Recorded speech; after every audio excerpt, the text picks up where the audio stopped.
আসসালামু আলাইকুম, সবাইকে স্বাগতম।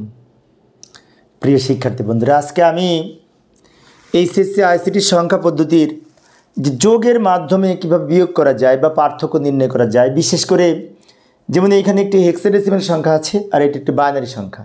তাহলে একটা হেক্সাডেসিমাল আর একটা বাইনারি, দুইটা সংখ্যার পার্থক্য নির্ণয় করব, তাও আবার যোগের মাধ্যমে, তাই না?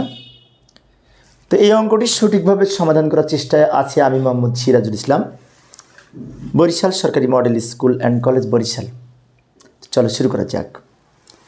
এই যে লক্ষ্য করি, প্রশ্নটি আবার উপস্থাপন করেছি। এখানে দুইটা সংখ্যা, তো দুইটা সংখ্যার মধ্যে একটা বাইনারি আর একটা হচ্ছে হেক্সাডেসিমাল। এই দুইটা সংখ্যার মধ্যে পার্থক্য কত সেটি নির্ণয় করতে পারবো, সেটি হচ্ছে যোগের মাধ্যমে দুইয়ের পরিপূরক পদ্ধতি ব্যবহার করে। এই যে সেজন্যই কথাটা লিখে নিব, সমাধান দুইয়ের পরিপূরক পদ্ধতি ব্যবহার করে যোগের মাধ্যমে পার্থক্য নির্ণয় করা যায়, এই কথাটা লিখে নিব। এই ক্ষেত্রে এই দুটো সংখ্যার মধ্যে যেটি ছোট সংখ্যা, এই দুটো সংখ্যার মধ্যে যেটি ছোট সংখ্যা সেটি কিন্তু মাইনাস হবে। বড় থেকে ছোটোটা যদি মাইনাস করি তাহলে ছোটোটা কিন্তু মাইনাস সংখ্যা হয়, আর মাইনাস সংখ্যাটা কিন্তু পরিপূরক করে বের করতে হয়, পরিপূরক করে মাইনাসের মান বের করতে হয়। সেই জন্য দুইটার মধ্যে যেটি ছোট সংখ্যা সেটাকে আমরা দুইয়ের পরিপূরক করব। এখন প্রশ্ন হচ্ছে কোনটি ছোট সংখ্যা, একটা হেক্সাডেসিমাল আর একটা বাইনারি। তাহলে এই দুইটাকে এক ফরম্যাটে আনতে হবে। তো আমরা একটা কাজ করতে পারি, দুইটাকেই বাইনারিতে রূপান্তর করতে পারি। একটি তো বাইনারি আছে, তাহলে আমাদের পরিশ্রম কম হবে, আর এই সংখ্যাটাকেও বাইনারি করব। তারপরে বাইনারি কম্পেয়ার করে দেখব কোনটি ছোট সংখ্যা যায়। এটার তো বাইনারি আছেই, এটাকেও বাইনারিতে রূপান্তর করব, তাই না? তো আমি বাইনারি ক্যালকুলেটরে লিখতে পারি, ক্যালকুলেটর ব্যবহার করে বাইনারি মান লিখতে পারি। আর যদি মনে করি এটার মান আমরা 4 বিট করে বাইনারি মান রূপান্তর করব, আমরা জানি হেক্সাডেসিমাল 4 বিটের কোড। তো বি এর দশমিক মান কিন্তু 11, এটা তো আমরা জানি, তাই না? তো 11-র বাইনারি মান হচ্ছে 10, 11, 1011, এটা হচ্ছে 11-র বাইনারি মান বা বি এর বাইনারি মান। ওই যে 8421 কোড ধরে করতে পারি আমরা বের, আমরা বাইনারি তো নির্ণয় করতে পারি, অথবা ক্যালকুলেটর ধরেও বের করতে পারি। আর এর মান কত হবে বাইনারি, এর দশমিক মান 10, 10-এর মান বাইনারি হচ্ছে 10 10, 10 10। এই যে এটা হচ্ছে 10-এর বাইনারি মান, অর্থাৎ এর বাইনারি মান এইটা, বি এর বাইনারি মান এইটা, অথবা আমরা ইচ্ছে করলে ক্যালকুলেটরও বের করতে পারি। তো বাইনারি মান পেলাম 8 বিট বাইনারি মান। আরেকটা সংখ্যা প্রশ্নে দেওয়া ছিল সরাসরি, মনে আছে? ওই প্রশ্নে প্রদত্ত বাইনারি সংখ্যাটি মানে দ্বিতীয় সংখ্যা, ওইটা সরাসরি এখানে লিখলাম প্রশ্ন দেখে দেখে। এই সংখ্যাটি হচ্ছে প্রশ্নে প্রদত্ত বাইনারি করি। এই বাইনারি মানটা প্রশ্নে দেওয়া ছিল, প্রশ্নে কিন্তু 7 বিট ছিল, বাম দিকে আর একটা শূন্য দিয়ে 8 বিট তৈরি করেছি। এখন আমরা দুইটা কম্পেয়ার করে দেখব কোনটি ছোট সংখ্যা, কোনটি ছোট। একটু খেয়াল করি, এখানে কিন্তু 8টা বিট আর এখানে 7টা বিট, তার মানে কি নিচেরটা ছোট। তো নিচেরটা যেহেতু ছোট, তো নিয়ম অনুযায়ী ছোট সংখ্যাটিকে দুইয়ের পরিপূরক করব। কারণটা কি, আমরা যদি এইটা মাইনাস এইটা করি তো এইটার আগে কিন্তু মাইনাস চিহ্ন বসছে, আর নেগেটিভ সংখ্যাকে সবসময় এই বিশেষ করে মান বের করতে হলে দুইয়ের পরিপূরক করে নির্ণয় করতে হয়। সেজন্য ছোট সংখ্যা যেহেতু এইটা, এটাকে দুইয়ের পরিপূরক মান নির্ণয় করব। তো যাই, এখানে জায়গা নেই, পরের পেজে দেখাই। আমি ধাপে ধাপে দেখাই অল্প অল্প করে, যাতে একটু বড় করে দেখানো যায় আর কি।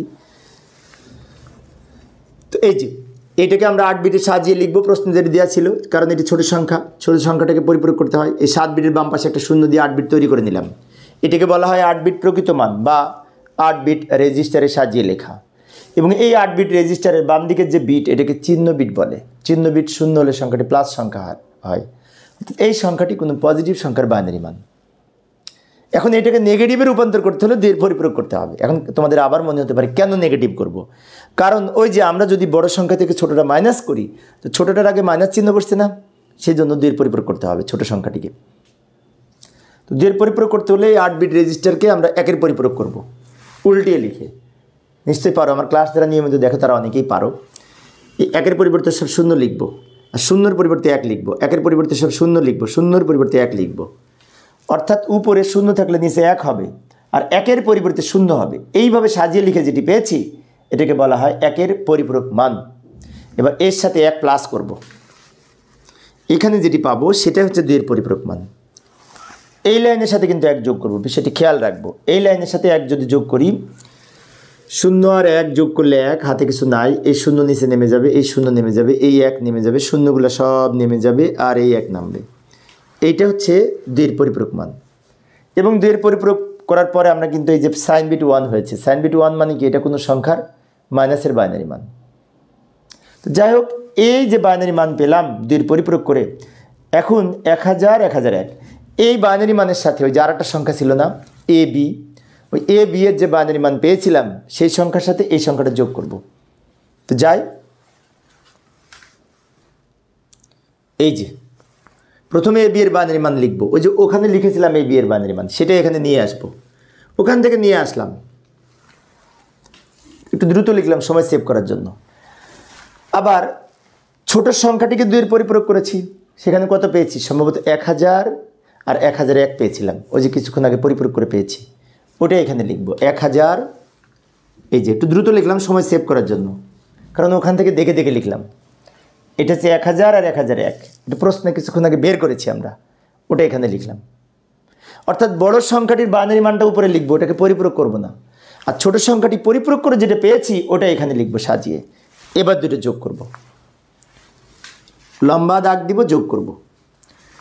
1 আর 1 যোগ করে বাইনারিতে 10 এর 0, হাতে থাকে 1, হাতের 1 আর এই 1 যোগ করে 10 10 এর 0, হাতে থাকে 1, হাতের 1 এর 0 সাথে যোগ করে 1, এবার হাতে কোনো সংখ্যা নাই। আবার 1 আর 1 যোগ করে 10 10 এর 0, হাতে থাকে 1, হাতের 1 আর এই 0 সাথে যোগ করে 1, আর হাতে কোনো সংখ্যা নাই। 1 আর 0 যোগ করে 1, হাতে কোনো সংখ্যা নাই। 0 আর 0 যোগ করে 0, 1 আর 1 যোগ করে 10 10 এর 0, হাতে থাকে 1, হাতের 1 বাম দিকে লিখে দিব। এইটা হচ্ছে বিয়োগফল। এখন করলাম যোগ, আর যোগ করার পরে উত্তর যেটি হবে সেটি কিন্তু পার্থক্য হবে বা বিয়োগফল হবে, সেজন্য আমরা এখানে লিখেছি বিয়োগফল। এখানে আরেকটি বিষয় লক্ষণীয়, সেটি হচ্ছে এই যে আমরা 8 বিট ধরে অঙ্ক করেছি, এই পর্যন্ত 8 বিট, এই বিটের বাইরের যেটি সেটি কিন্তু ওভারফ্লো বা ক্যারি বিট। তো নিয়ম অনুযায়ী ক্যারি বিটটা বাদ যাবে, ওভারফ্লোটা বাদ যাবে। তো এটা যদি বাদ দিতে হয়, এখানে একটা ব্যাকখালিকে বাদ দিতে পারি এইভাবে। ক্যারি বিট বিবেচনা করা হয় না বা ওভারফ্লো বিবেচনা করা হয় না। এটা যদি বাদ দিই তাহলে এটুকু উত্তর হবে। এটুকু যদি উত্তর হয় তো বামের শূন্যের কোনো দাম নেই, এইটুকু উত্তর 110 100, এইটুকু উত্তর হবে। কারণ এই ক্যারি বিট যদি বাদ দিই এইটুকু উত্তর হয়, বামের শূন্যের দাম নেই, তাই এইটুকু উত্তর। অর্থাৎ করেছি যোগ, হয়েছে কিন্তু বিয়োগফল, সেজন্য এখানে আমরা লিখব বিয়োগফল সমান এই সংখ্যাটুকু, কারণ এই বামের এই বিট বাদ যাবে, এটি ওভারফ্লো, 8 বিটের বাইরের বিট ক্যারি বিট বাদ যায়। তো আশা করি এখন তোমরা পারবে। তো প্রিয় শিক্ষার্থী বন্ধুরা, এই ছিল আজকের আলোচ্য বিষয়। আমি অল্প অল্প করে আলোচনা করি যাতে তোমরা ভালো মতো বুঝতে পারো। তো পরিশেষে সবাই ভালো থাকবে এবং সুস্থ থাকবে, এই কামনায় খোদা হাফেজ।